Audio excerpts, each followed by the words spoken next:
Hello, bonjour à toutes et à tous. Très heureux d'animer encore une fois de plus cette session live Cybercafé enregistrée.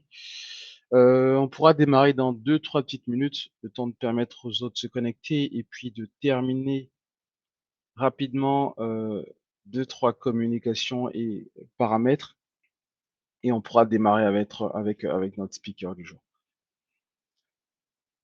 Si c'est bon aussi à ton niveau, Odilon, euh, Moi, à mon niveau, ça va. super, super. Ok.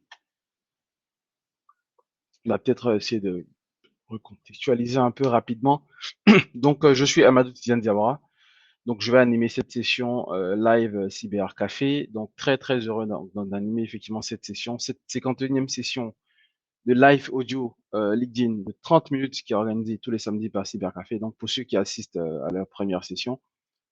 Donc, Cyber Café, c'est le média qui réunit tous les samedis maintenant la communauté de professionnels et de passionnés du numérique pour partager, apprendre et aussi surtout créer des axes de réflexion sur diverses problématiques liées au numérique. Donc pour cette 51e session, donc la communauté est très très heureuse de recevoir Madame Nda Odilon Kwadio. Merci encore d'avoir accepté l'invitation, avec qui nous allons évoquer le thème du jour, à savoir ransomware, comment la défense doit-elle s'organiser dans les collectivités territoriales. Donc donc la session va s'articuler comme suit. Il y aura une session, une phase, on va dire de questions que je vais poser à notre speaker. Ensuite, vous aurez la possibilité de lever la main. Il y a un petit bouton en bas, vous levez la main, vous prenez la parole et vous posez vos questions aussi à notre speaker. Ou sinon, vous êtes libre aussi effectivement d'apporter des compléments d'information par rapport à tout ce qui sera dit tout au long de la session. Donc la session va s'articuler aussi autour de quatre axes. Donc on va parler de ransomware. Donc qu'est-ce que ransomware? Comment est-ce qu'on doit prévenir, préparer aux attaques ransomware typiquement? Comment est-ce qu'on doit répondre et récupérer après une attaque? Et on parlera aussi, en dernier point, des activités des services proposés par Alsys. Donc voilà. Merci encore à toi, Dylan. J'espère que tu vas bien, que tu nous entends très bien. Et merci encore d'avoir accepté l'invitation. Je vais peut-être déjà commencer par te poser la première question, le temps de permettre aux autres de se connecter au fur et à mesure. D'accord. Est-ce que tu peux brièvement te présenter ton parcours de formation et de carrière aujourd'hui? Eh bien, dans un premier temps, j'aimerais vous remercier pour l'opportunité que vous me donnez d'être là ici avec vous pour parler d'un sujet aussi important qui est l'organisation de la défense dans les collectivités territoriales pour lutter contre les ransomware. Eh bien, comme tu l'as dit, moi, je suis Odilon Kouadio, je suis consultante en intégration de la gouvernance des données dans les projets chez Alsys. Et j'ai intégré ce cabinet-là à la suite d'un parcours cohérent, auprès d'acteurs comme le conseil départemental des Hauts-de-Seine, où j'ai intégré une DSI, donc une direction des systèmes d'information, pour travailler principalement sur les questions de confidentialité de données et surtout de conformité RGPD. Ensuite, j'ai été chez Comutitre dans le domaine du transport, Comutitre qui d'ailleurs assure la gestion et la distribution des passes Navigo en Île-de-France. Et à Commutit, j'étais également sur des missions similaires. Donc, cette cohérence de parcours-là, dans mon parcours professionnel, je dirais, est le résultat d'un parcours universitaire en droit et en protection des données personnelles. Je suis en l'occurrence diplômée de l'Université de Toulon en droit des contentieux, de l'Université de Lorraine en droit de la propriété intellectuelle et des masters 2 orientés vraiment protection des données obtenus à l'école d'Oronco. Donc, voilà ce que je peux dire sur mon parcours universitaire et professionnel. D'accord, ok. Donc on va tout de suite rentrer dans le vif du sujet, hein. Déjà, qu'est-ce qu'un ransomware? Donc, sur l'axe compréhension de ransomware, qu'est-ce qu'un ransomware? Merci pour votre question. Je dirais que la situation des collectivités face au ransomware est préoccupante. Il faut savoir qu'aujourd'hui en France, une collectivité sur quatre est victime d'un ransomware. Et ça, c'est grave. Il faut agir, en fait. Et je vais vous expliquer ce que c'est qu'un ransomware en partant d'un exemple.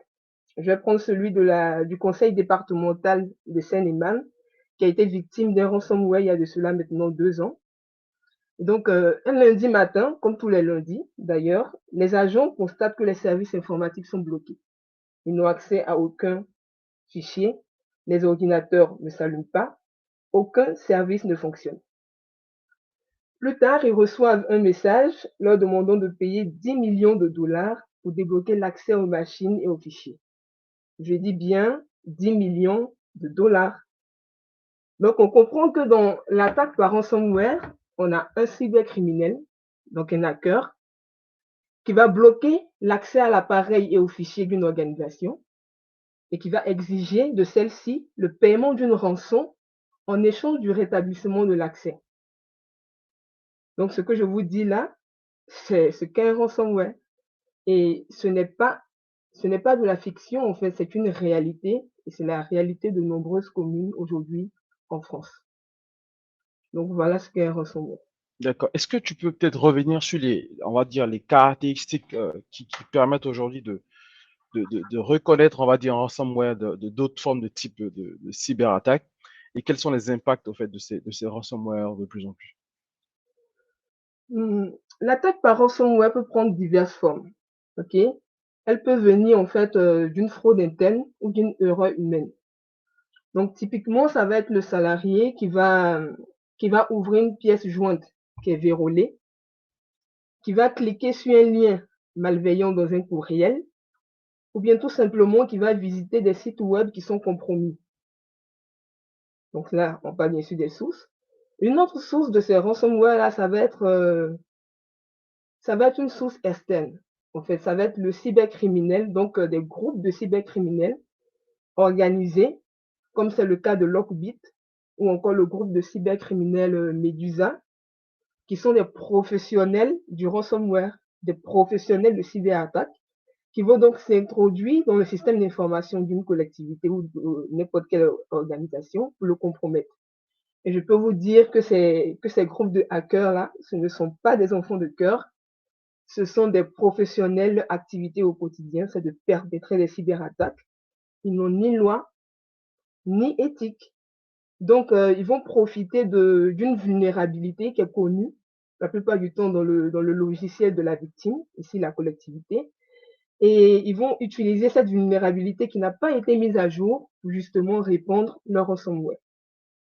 Ce ransomware, bien évidemment, va avoir des impacts considérables sur les collectivités, et ces impacts-là, ils sont de deux ordres.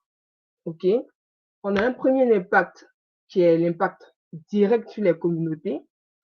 Et pour cela, je peux citer tout simplement le vol de données. Pour illustrer cela, je vais prendre un autre exemple qui est l'exemple qui est la collectivité pardon, de la mairie de Beton, qui a elle aussi subi une cyberattaque où lui a été demandé de payer 100 000 dollars, ne serait-ce que pour récupérer ses données. Donc, figurez-vous que les données des citoyens de cette commune-là, des citoyens comme vous et moi, ok, ont été volées et publiées sur Internet.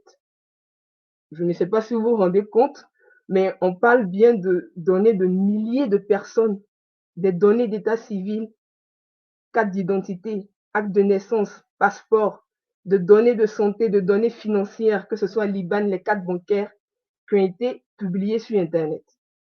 Et donc là, le vol de données, c'est un impact vraiment direct d'une attaque par ransomware. Deuxième impact direct, l'interruption des services durant des jours, voire des semaines. Dans l'exemple que j'ai donné au début de mon intervention sur le conseil départemental des Seine-et-Marne, les services ont dû fonctionner en mode dégradé pendant des jours, c'est-à-dire retour au bic, aux feuilles, au stylo, au papier, au crayon, tout ce que vous voulez. Et pour une collectivité territoriale qui assure des services comme le paiement des allocations pour les handicapés, le RSA, les maisons de solidarité, les crèches, je peux vous dire que c'est vraiment paralysant. Et donc ça, c'est pour parler ne serait-ce que des impacts directs. On va maintenant aborder le sujet des impacts indirects, qui sont dans un premier temps le coût financier que peut avoir le rétablissement des services numériques. Et je peux vous dire que ce coût financier-là, il s'estime la plupart du temps à des millions d'euros, ce qui représente un gros coût pour les pour les collectivités. En plus de cela, on va ajouter la médiatisation des cyberattaques dans les médias, que ce soit sur BFM, dans la presse locale, internationale, sur les réseaux sociaux, tout ce que vous voulez. Et ça représente un gros coût pour la réputation de la collectivité, là, mais aussi pour les administrés qui, en quelque sorte, perdent confiance dans l'administration publique. Il faut ajouter à cela les conséquences juridiques qui peuvent découler de cette attaque-là, comme par exemple le contrôle de la CNIL. Et là, c'est une double peine pour les collectivités, parce que là, vous imaginez une collectivité qui déjà a subi une attaque par ransomware et qui ensuite doit avoir un contrôle de la CNIL qui peut se solder aussi par une sanction pécuniaire, donc le versement de sommes d'argent. C'est une double peine pour ces collectivités-là. Donc, voici en quelque sorte les différents impacts sur les collectivités qui sont victimes d'une ransomware. D'accord, ok. Là, on parle plus précisément de collectivités, même si de ce que tu décris là, voilà, les ransomware peuvent impacter les organisations Bien privées, les sûr, entreprises privées. Mais ma question, c'est pourquoi les collectivités aujourd'hui sont des cibles privilégiées pour les attaques de type ransomware? voilà, très bonne question. Pourquoi les collectivités sont les cibles privilégiées de ces attaques par ransomware-là? Il faut dire ici que les collectivités sont un gisement de données sensibles. Et je pèse bien mes mots, un gisement de données sensibles, parce que ce soit les données administratives, les données financières, les données de santé, les données de nos jeunes, de nos enfants, toutes ces données-là sont détenues par les collectivités. C'est un véritable gisement de données. Et cela va bien sûr attirer l'attention de hackers qui n'ont d'autre intention que de revendre ces données-là sur le dark web. Donc, pour vous donner ici un exemple de prix de vente de données sur le dark web, sachez que les données de carte de crédit sont vendues par exemple entre 20 et 30 dollars sur le dark web. Les identifiants d'email, eux, sont vendus entre 40 et 65 dollars. Donc, je vous laisse faire le calcul. Imaginez un hacker qui arrive à vendre ne serait-ce que 10 000, 20 000 données personnelles. Le gain est énorme. Et donc, cet intérêt pour les données personnelles détenues par les collectivités ne se fait pas seulement pour ces hackers-là qui vendent ces données sur le dark web, mais aussi pour les cyberespions. Les cyberespions qui travaillent souvent pour le compte d'autres États qui vont viser les collectivités principalement pour leur soutirer des informations qui ensuite vont être utilisées pour obtenir un avantage, ne serait-ce que stratégique, que ce soit en termes de renseignement, en termes d'influence ou de compétitivité économique. Donc là, nous sommes déjà à deux raisons. L'une des troisièmes raisons, c'est que les collectivités territoriales sont des figures importantes. Elles représentent l'État. Voilà.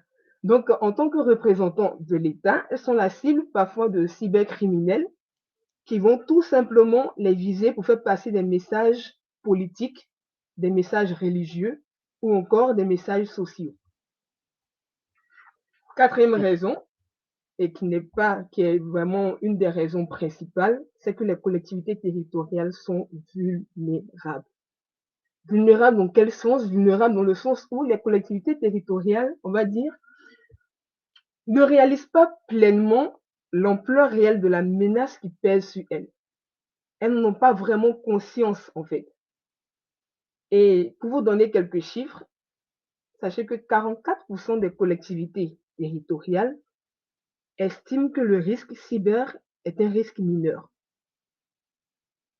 6% d'entre elles vont jusqu'à penser que le risque cyber est un risque qui n'existe pas du tout, alors que toutes les études démontrent que le risque cyber est le risque business numéro 1.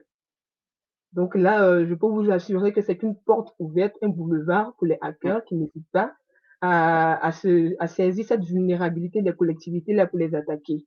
Et pour terminer, je parlerai bien sûr du défaut de budget cybersécurité.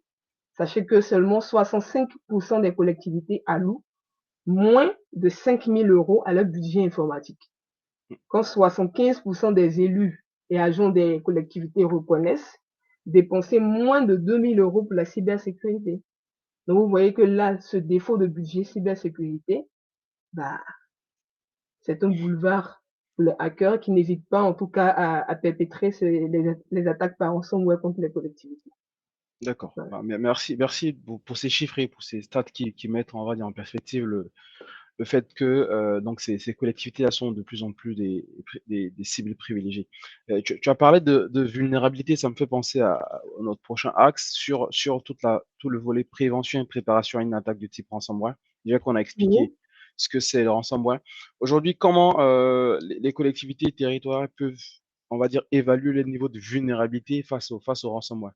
Et aussi, quelles sont les meilleures pratiques et technologies aujourd'hui à mettre en place pour réduire le risque d'une attaque par ransomware? Oui, pour les collectivités territoriales peuvent, pour évaluer leur niveau de vulnérabilité face au ransomware, elles peuvent se faire auditer par des partenaires de proximité. Des partenaires de proximité comme des spécialistes, ou si vous voulez, des experts en cybersécurité. Mais il ne faut pas aussi oublier la gendarmerie nationale, qui propose à cet effet 2 diagnostics.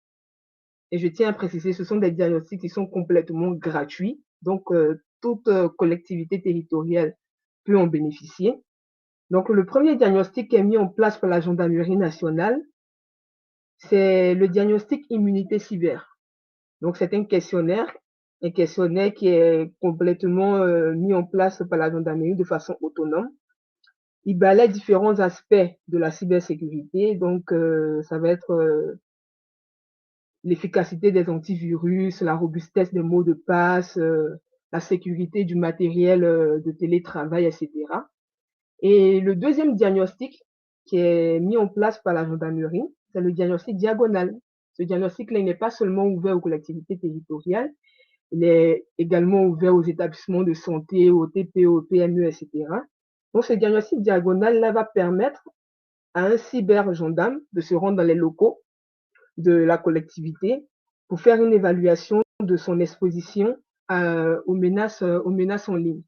Donc, ces deux diagnostics-là mis en place vont permettre à la collectivité, ne serait-ce que de mettre en place un plan d'action qui va lui permettre, bien sûr, de mettre toutes les mesures de sécurité en place pour renforcer sa cybersécurité. D'accord, ok, ça marche. Merci. Donc, on va peut-être passer aussi à l'étape d'après. Donc, une fois que l'attaque a été, donc, le cybercriminel a réussi une attaque de type ransomware. Quelle est on va dire, la première chose à faire si une collectivité est victime d'une cyberattaque par ransomware?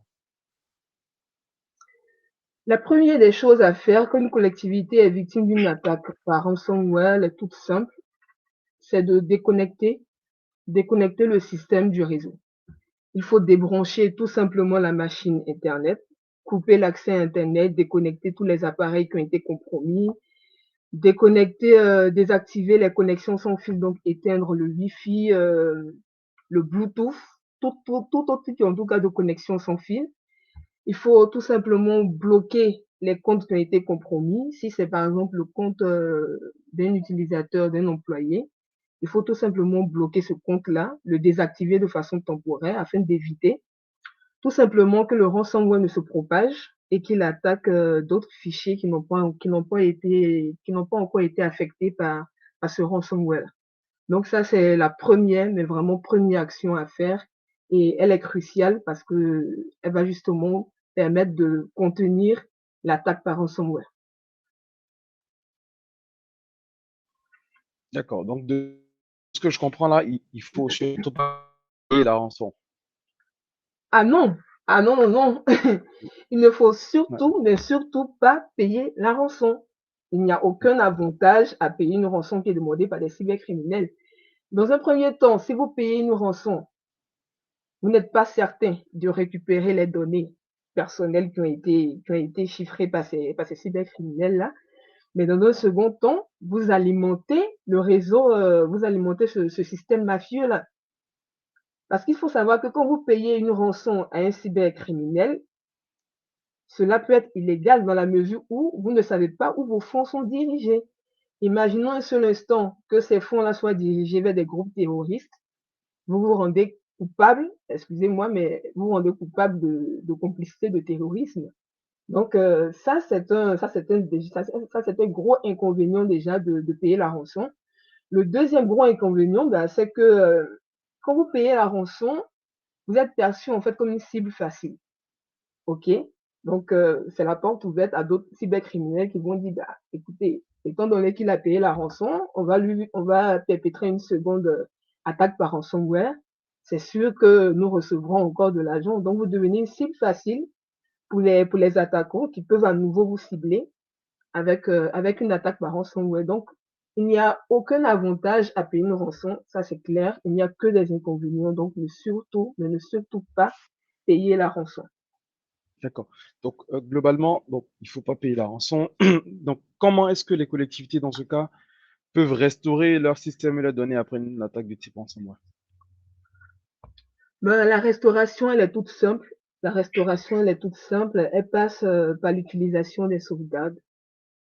Par l'utilisation des sauvegardes, tout simplement. Donc, restaurer toutes les données à partir des sauvegardes saines, des sauvegardes qui n'ont pas été compromises. Il faut surtout vérifier que ces sauvegardes qui ont été utilisées là, elles sont récentes et complètes. Mais aussi vérifier que les systèmes qui n'ont pas été infectés par le ransomware sont bien intègres, donc pouvoir les restaurer au besoin. Et ce n'est que comme ça qu'une collectivité, qu'un groupe peut réussir à restaurer les données qui ont été compromises par le ransomware. C'est pourquoi les sauvegardes sont très très importantes dans une entreprise. Faire des sauvegardes, c'est l'une des clés pour lutter contre les ransomware. D'accord, ok. Tu as parlé tout à l'heure de coopération, on va dire, ou de collaboration avec la gendarmerie dans la phase d'évaluation du niveau de vulnérabilité. Comment ou quelle est l'importance de la coopération avec les agences cybersécurité nationale et locale après une cyberattaque? Donc, avant, effectivement, il faut peut-être contacter la gendarmerie, mais pendant l'attaque, qu'est-ce qu'il faut faire? Comment est-ce que il faut les contacter et est-ce que ça peut être, on va dire, un apport dans le cadre de la réponse à l'attaque? Ah ben oui, ça peut valablement être un apport considérable. Vous contactez la gendarmerie, je veux dire, c'est tout simple, hein. Les numéros sont sur les sites de gendarmerie. Il faut rentrer en contact avec la gendarmerie. Mais bien sûr, avant de rentrer en contact avec la gendarmerie, il faut collecter un certain nombre de preuves. Donc, qui a constaté la compromission, l'heure à laquelle cela s'est produit. Donc, collecter tout un arsenal de preuves, on va dire, qui va servir à la gendarmerie de mener ses premières investigations.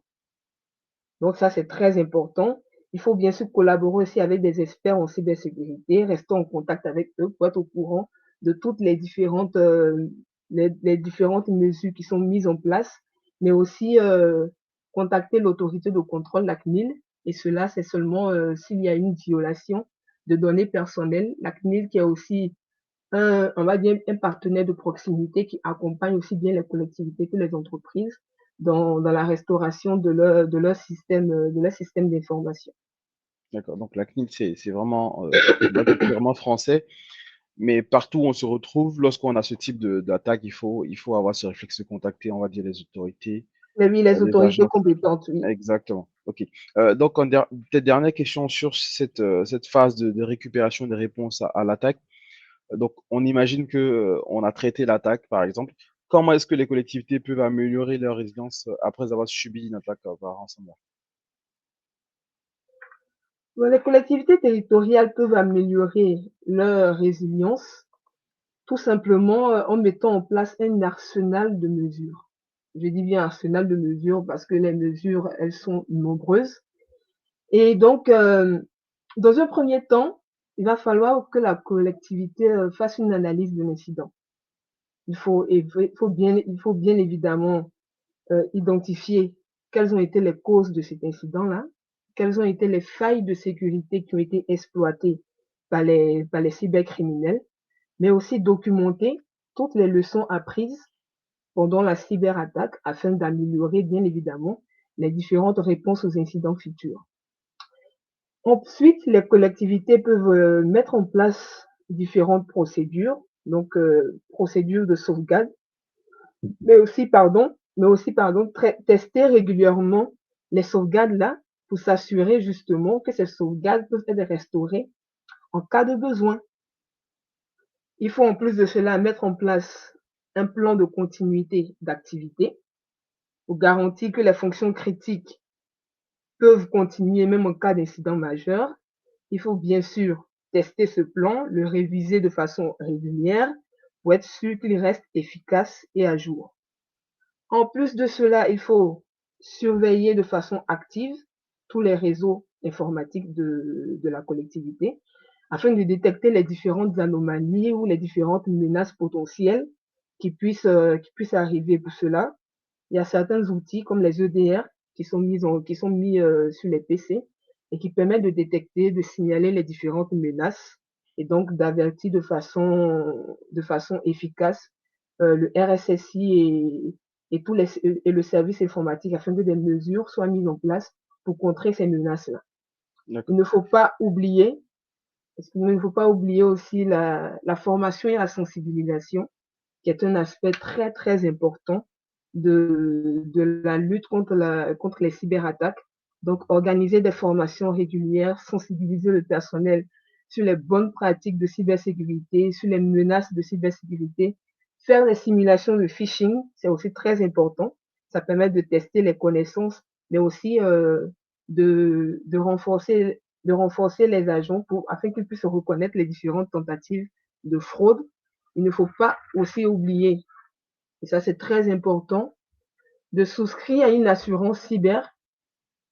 Elle a ses avantages, de mettre en place différents outils comme les authentifications double facteur, de aussi s'équiper d'un écran filtre de confidentialité. Je ne sais pas si vous avez déjà remarqué, parfois dans les transports en commun, on a des personnes qui allument leurs ordinateurs, qui travaillent.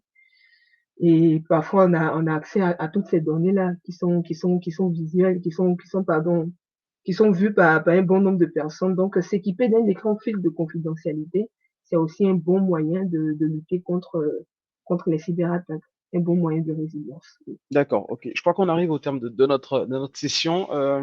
Donc, pour ceux qui nous prennent pour la première fois, vous avez la possibilité, pardon, de lever la main pour poser vos questions à notre intervenante, pour compléter ou voilà, apporter aussi votre retour d'expérience par rapport à tout ce qui a été dit. Vous avez juste à lever la main pour accéder et poser vos questions. Je crois qu'on a Dr Hyacinthe, mais avant de prendre Dr Hyacinthe, euh, j'avais peut-être une dernière question donc sur l'axe vos activités. Quels sont aujourd'hui les principaux services qui sont proposés par Alsys et, quels sont aujourd'hui les principaux services qui sont proposés par Alsys aujourd'hui? Les services du cabinet Alcis, on va dire, se résument en trois actions qui sont identifier, protéger et rendre compte. Donc, identifier par des audits de conformité, par des analyses d'impact, des évaluations, des questionnaires, des vérifications et des contrôles. Identifier, bien évidemment, par, non, pardon, protéger plutôt par l'appui opérationnel d'équipe RSSI, donc par des sensibilisations aux impacts des cybermenaces dans les stratégies commerciales, par des procédures écrites, par la gestion de sécurité SSI, euh, par un service RSSI externalisé, mais aussi un service DPO externalisé, par l'implantation de normes de sécurité, de régulation cyber, telles que le RGPD, NIS2, ISO 27000, etc. Mais aussi rendre compte par des veilles technologiques et cyber, et cela passe par des matrices d'indicateurs de cybersécurité, des rapports d'audit, de contrôle de dossiers de sécurité, des plans d'assurance, de restitution, pardon, etc. Donc, je profite pour dire comme ça que nous avons une formation sur NIS2 qui est mise en place depuis un peu plus de 7 mois.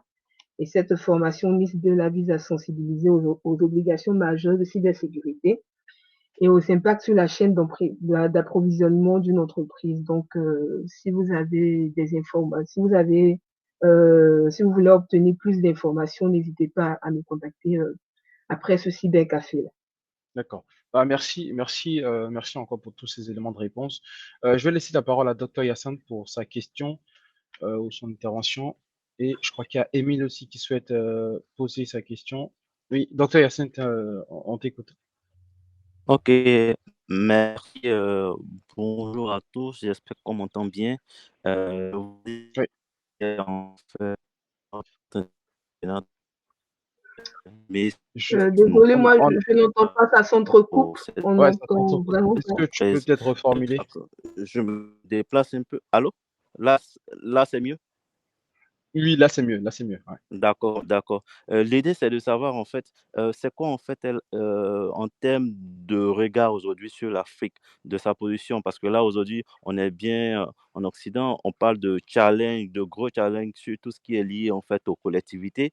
Mais aujourd'hui, est-ce que de sa fenêtre, est-ce qu'elle a une vue sur la partie africaine ou notamment la Côte d'Ivoire par rapport à tout ce qui est challenge ou est-ce que il y a des choses prévues aussi sur cet aspect-là de sa position. Merci.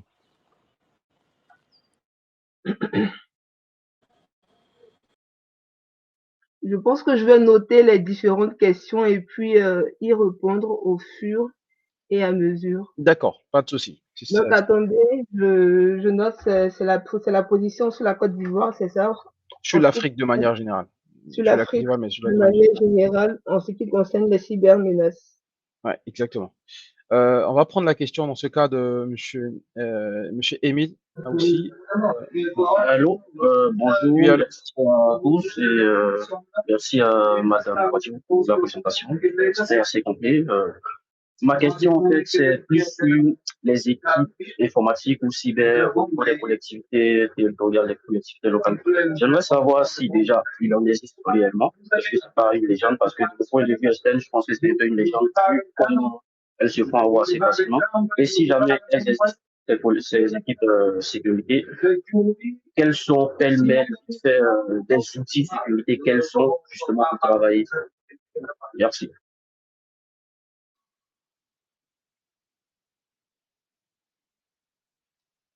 D'accord, merci Émile pour ta question. Est-ce que Odilon souhaite répondre aux deux questions maintenant? Je crois il y a plus de questions. Est-ce que tu nous entends? Odilon, je ne sais pas si tu parles, mais ton micro il est désactivé. On t'entend pas. Désolée, excusez-moi. Ok. Ouais. Désolée, excusez-moi, je n'ai pas très bien entendu la deuxième question. Ça Euh, s'entrecoupait chez moi ici, en fait. J'ai pas très bien entendu la deuxième question. de ce que j'ai compris après, peut-être il pourra rebondir, hein, mais de ce que j'ai compris, c'est est-ce qu'on c'est la question du niveau de maturité des équipes sécurité dans les collectivités territoriales, si tant est qu'elles ont de la maturité et dans des équipes sécu. Et aujourd'hui, est-ce que vous avez plus de visibilité sur les outils qu'elles utilisent et qui fait qu'aujourd'hui on a plus de cyberattaques contre cette collectivité territoriale. Je sais pas si je retranscris bien la question, sinon Monsieur Emile peut Ouais, rebondir, mais je crois qu'on est bon. Ouais. c'est Donc bien ça, monsieur Emile? Oui, c'est cela. Ah, d'accord. Donc, je vais commencer par la question de monsieur Emile sur la question de la sécurité dans les cyber, pardon, dans les collectivités. Ce qu'il faut savoir, c'est que les collectivités territoriales n'ont pas la même taille, elles n'ont pas les mêmes moyens.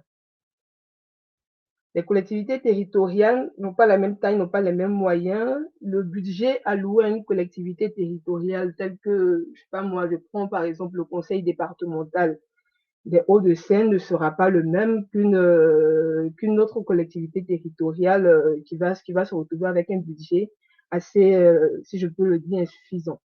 C'est pourquoi, c'est pourquoi il est recommandé aux collectivités de renforcer leur budget cybersécurité et donc de consacrer ne serait-ce que 7 et 10% de leur budget à la cybersécurité.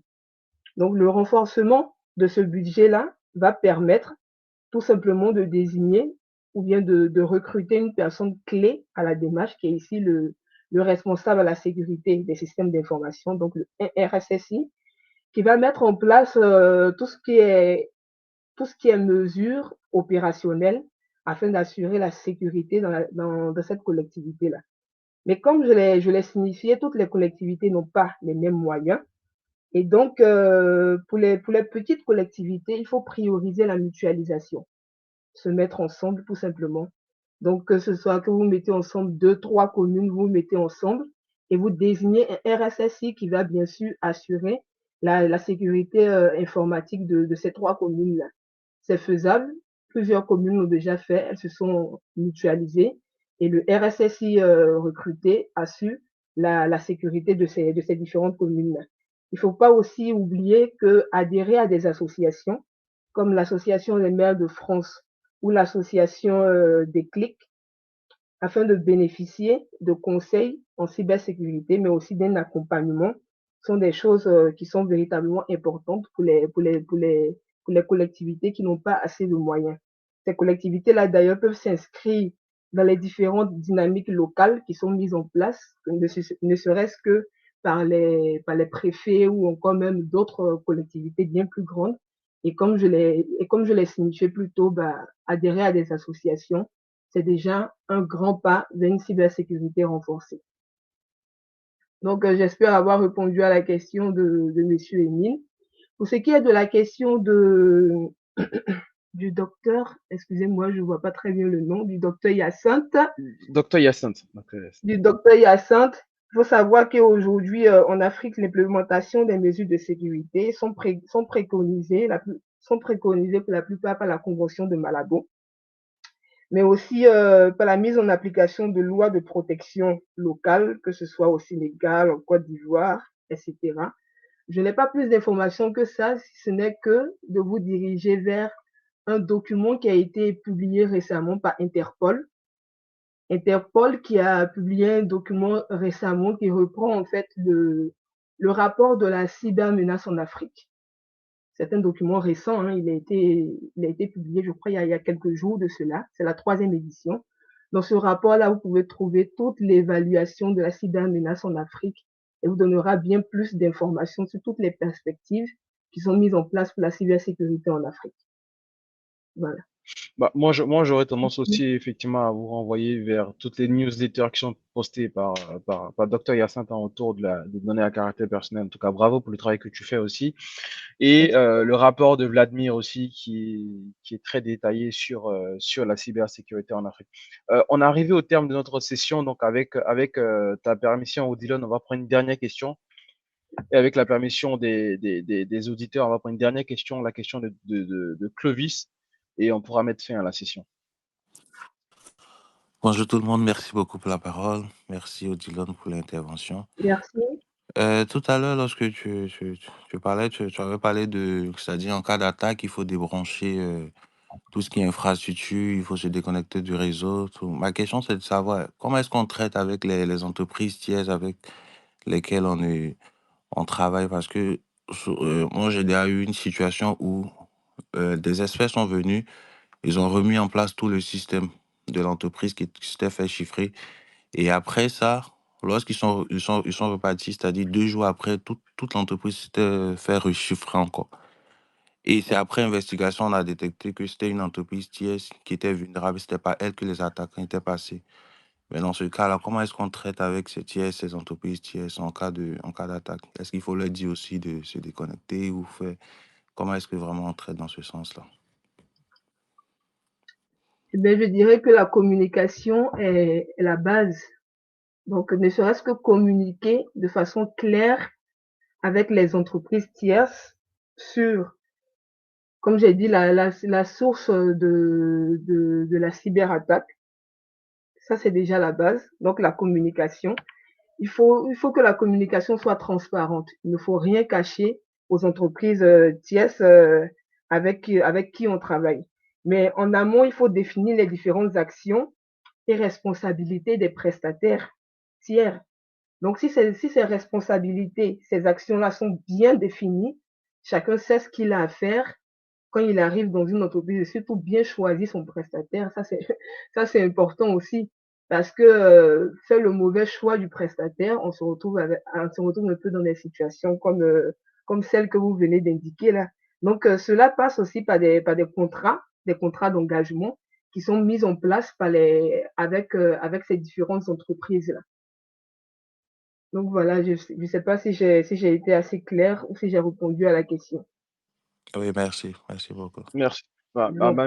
Merci à toi, Clovis. Merci, Odilo. Donc, voilà. L'esprit de Cybercafé, c'est de permettre donc, comme j'ai dit, aux professionnels et passionnés du numérique de se connecter, d'apprendre et créer des axes de réflexion. En tout cas, merci encore d'avoir accepté l'invitation. N'hésitez pas à vous envoyer des invitations à échanger pour des collaborations futures, en tout cas. Ça a été un plaisir. Plaisir de les partager. Et puis, on va se donner rendez-vous samedi prochain pour une autre session de Cybercafé avec Lyonce BG qui va nous parler d'IA, de stratégie de transformation numérique et d'innovation. Merci encore à toutes et à tous. Bon Merci week-end à et tous. portez-vous bien. Merci. Au revoir. Au revoir. Bon week-end.